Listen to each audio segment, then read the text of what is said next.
Regards, œil avisé, prunelles aiguisées, la midinale est aux aguets. Par Pierre Jacquemin et Pablo Pillo-Vivien, tous les jours à 12h30.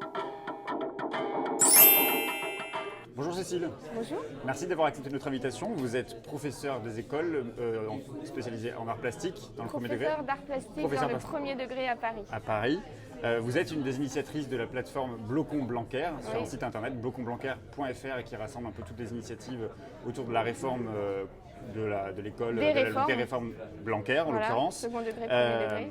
Vous dites notamment sur le site, je vous cite, que cette plateforme consiste à rassembler toutes les contributions luttant contre la loi Blanquer et le monde marchandisé promu par l'actuel gouvernement. Une tribune hier publiée dans Libération, signée par des personnalités, évoquait l'idée que cette réforme repose sur une application du libéralisme économique à l'éducation. Ça veut dire quoi concrètement ? Ça veut dire que... Grosse question. Ça veut dire que dans les réformes, il y a un projet qui est lisible entre les lignes. Il y a ce qui est dit, ce qui est annoncé, à savoir promouvoir l'égalité des chances, promouvoir la confiance, etc. Et qu'en fait, si on juge les réformes à l'aune de ce qui est annoncé, on s'aperçoit qu'elles sont inopérantes. Donc ça a été beaucoup de travail pour faire des contre-argumentaires. Mais on peut aussi lire les réformes à l'aune de là où elles sont opérantes. Et là où elles sont opérantes, c'est pour réduire les coûts. Donc l'éducation nationale est vue comme quelque chose qui coûte. Donc pour réduire les coûts, elles sont opérantes pour opérer des transferts du public vers le privé et donc favoriser le privé. Donc ça favorise le monde marchand. Elles sont opérantes pour trier les élèves de la maternelle jusqu'à l'université et trier aussi qui, par exemple, peut étudier en France ou pas, puisque les droits d'inscription ont été augmentés 15 fois cette année pour les étudiants étrangers. Et pourquoi faire ce tri ? Pour choisir qui aura accès au savoir et qui sera petite main pour faire marcher la machine. La politique du ministre Blanquer, elle se distingue des précédentes. Il y a une vraie rupture avec la méthode Blanquer et même le fond de la pensée du ministre de l'Éducation actuel. Ou est-ce que ça s'inscrit dans une tradition des anciens ministres ? Est-ce que vraiment il y a quelque chose de différent avec Jean-Michel Alors le Blanquer ? gouvernement actuel a promu l'idée de la disruption. Donc il y a quand même une rupture dans l'accélération et le fait qu'ils sont absolument sourds à toute contestation. Et c'est même pas contestation, c'est-à-dire qu'ils ne consultent pas, ils mentent. Voilà. Vous avez dit lors de la conférence de presse qu'on était dans un état de guerre. Ça veut Oui, dire quoi, ça c'est-à-dire aussi qu'on a vraiment le sentiment que c'est un gouvernement et un ministre qui font la guerre à ceux au service desquels ils devraient être, puisque ministre, en vérité, c'est être au service d'eux. Et là, c'est pas du tout le cas.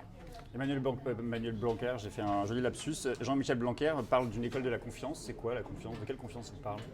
Alors, justement, peut-on exiger la confiance ? Il y avait une petite illustration qui a circulé avec un éléphant qui saute dans le vide et une petite souris qui est là pour le rattraper en lui disant « aie confiance ». Voilà, la confiance, ça ne s'existe pas. C'est quelque chose qui se construit. Par contre, le mot, il est choisi parce que c'est un mot à connotation positive et que ça a été dit dans la conférence de presse. On est dans une époque où on est dans 1984, on le voit partout, pas que dans l'éducation nationale.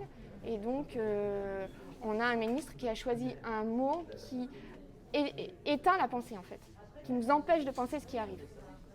Un des objectifs affichés par Jean-Michel Blanquer, c'est d'élever le niveau général des élèves, dit-il, et de promouvoir la justice sociale.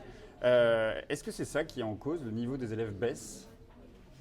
Alors ça, c'est le mensonge que je décrivais, puisque vous avez dit deux choses, élever le niveau général des élèves. Alors en fait, il y a dans les réformes qui sont mises en place, il y a une distinction entre les élèves qui vont mériter d'accéder au savoir et ceux pour qui on va créer une école dite du socle. Et là, en gros, on revient aux fondamentaux, écrire, lire, compter, mais lire comme étant entendu, non pas comme comprendre, non pas comme s'éveiller, mais comme juste déchiffrer. Donc non, il n'y a pas d'élévation générale du niveau des élèves et réduire les inégalités sociales. Alors là, c'est le festival puisque on augmente les inégalités sociales à tous les niveaux. Avec des voies d'excellence dès la maternelle ? Avec des voies d'excellence dès la maternelle. Il faut savoir que les EPLEI, donc qui sont ces voies d'excellence, Il y en a une qui est prévue, donc il y en a quelques-unes qui sont déjà prévues dans le territoire. Il y en a une qui est prévue à Paris, à La Défense, et elle est prévue pour les enfants des membres de la City londonienne qui viendraient habiter à La Défense. C'est écrit comme ça dans l'étude d'impact de la loi. Donc ça en dit long sur à quoi sert ce projet, et c'est la raison pour laquelle il va être attaqué au Conseil constitutionnel pour rupture d'égalité. C'est une forme de mobilisation, la poursuite en justice, ou en tout cas la question de la constitutionnalité. Vous êtes engagé dans une grève dès aujourd'hui. Ça passe par ça, une grève en continu. Les enseignants sont en grève depuis longtemps. Enfin, il y a eu plusieurs mobilisations, plusieurs journées de grève qui ont été proposées ces derniers mois. Comment vous allez justement sensibiliser toujours plus, notamment l'opinion? Les parents d'élèves sont aussi grâce à vous. Mobilisés, oui, mais justement, quel type d'action vous allez privilégier? Je crois qu'il y a plusieurs motifs d'action. Il y a cette fameuse journée de grève aujourd'hui, mais il y a aussi le 17 juin, l'enfer à Blanquer. Je crois qu'il y a une opération qui est engagée. Ce qu'on a prévu, c'est de faire une semaine d'enfer, donc le 17, mais elle doit se poursuivre au moins jusqu'au 22 et certainement au-delà. Donc il y a effectivement la grève qui passe. Alors il y a eu beaucoup de grèves, il faut savoir qu'il y a eu des blocages de lycées depuis décembre, il y a eu des grèves massives dans le premier degré à partir de février-mars. Là c'est le second degré qui prend le relais et qui bloque le fétiche que constitue le bac, donc le sacro-saint bac, le marronnier des journalistes, ce à quoi toute la France s'est pendue pendant une semaine. Donc là on sait que si on bloque ça, on a des chances qu'enfin ça perce dans le débat public, et le but c'est que tout le monde en parle. Autre marronnier des journalistes, mais aussi de beaucoup des politiques, et notamment de l'actuelle majorité, c'est que vous allez prendre en otage les élèves. Qu'est-ce que vous leur répondez? Ça a été répondu dans la conférence de presse, c'est M. Blanquer qui prend en otage les élèves, comme il nous l'a d'ailleurs montré à Mantes-la-Jolie, avec des images qui sont très parlantes, qui ressemblaient très fort à une prise d'otage de tous ces lycéens mis à genoux pendant 3 heures sous les colibés de la police. La conférence de presse aussi, il y avait des lycéens qui étaient là, et donc elle permettait de montrer qu'il y a une très forte confiance entre les lycéens, les parents et les professeurs. Donc nous, on ne se sent pas pris en otage les uns les autres, par contre on se sent tous pris en otage par le ministre. Justement, Louis Boyard, qui était présent lors de la conférence de presse, qui est le président de l'UNL, le syndicat des lycéens, a rappelé que la majorité de vos revendications n'étaient pas nécessairement sur le métier de l'enseignant, mais davantage sur l'éducation nationale et la sauvegarde d'un système scolaire public. Quand même, la question des conditions de travail des enseignants, elle est quand même importante. Aujourd'hui, la revalorisation des métiers d'enseignants, ça fait partie aussi de vos revendications. Alors, ça fait partie des revendications, et nous, on est très clair, c'est-à-dire qu'on a des revendications, on réclame des états généraux de l'éducation, on réclame de remettre tout à plat. L'école, elle n'est pas géniale aujourd'hui, mais là, ce qui est sûr, c'est qu'elle va être totalement détruite. C'est-à-dire que c'est même pas l'école qui va être détruite, c'est l'école publique. C'est ce que représente l'école publique comme fondement de la démocratie, et c'est pour ça qu'on a fait cette conférence de presse. C'est la démocratie qui est en train d'être attaquée, où vraiment on cherche les élèves de maternelle, les élèves de lycée qui ont du mal à choisir leur avenir, etc. Tout ça, il y a un objectif qui est derrière.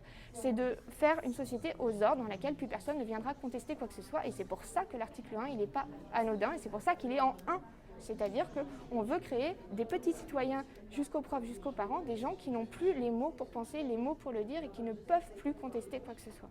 J'ai une dernière question, Cécile. Quelle articulation vous allez faire entre votre mobilisation et toutes celles qui existent en ce moment? Je pense au personnel soignant, je pense évidemment aux gilets jaunes, ou plus généralement les salariés du privé qui se mobilisent. Est-ce qu'il y a un travail justement à une unité de ces luttes? Alors il y a un travail de fourmi qui est exercé depuis très longtemps. Il y a des AG interpro qui existent. Donc tout ça se met en place doucement. On voit bien de toute façon que c'est le même gouvernement qui fait la guerre à tout le monde, que ce soit aux gilets jaunes, que ce soit aux urgentistes. La situation des urgentistes, elle est catastrophique.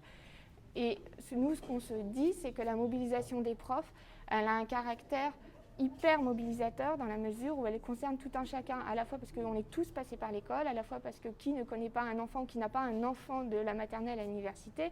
Donc on se dit que si on arrive pour une fois à faire plier ce gouvernement sur quelque chose, ça peut créer un précédent et donner des ailes à tout le monde. Ils sont où les syndicats dans votre mobilisation? Pardon, j'avais dit que c'était la dernière question, mais c'est ma toute dernière question parce que hier dans la conférence de presse, on n'a pas vu les syndicats, à part le syndicat étudiant. Parce que ce n'était pas une conférence de presse organisée par les syndicats, mais on est très nombreux à être syndiqués aujourd'hui, et vous auriez pu interroger beaucoup de monde à ce propos-là. Mais c'est sûr que ce n'est pas les syndicats qui sont à l'initiative de cette tentative d'alerter la population plus généralement sur quelque chose qui n'est pas corporatiste. Mais ils sont avec nous et on les soutient. Merci beaucoup Cécile. Voilà.